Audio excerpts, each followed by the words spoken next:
తట్టియే భయమొద్దని కన్ను వివరించి చిన్న ఉండొద్దని పరిపట్టలు బాధ ఉండొద్దని కన్నాళ్ళకు పోషక విలువల పౌష్టికారం ఉండాలని తల్లితో జ్ఞానం గురువుల దేవుళ్ళు అందరైనోళ్ళని చేయి చేయి కలుగుదా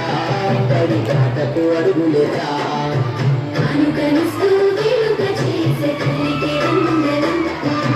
గురుని అయ్యి నిలిచిన ప్రభుత్వానికి వందనం ఎదుగుదలకు చేయించిన తల్లికి వందనం సాయమైన మంచి ప్రభుత్వానికి ఇదే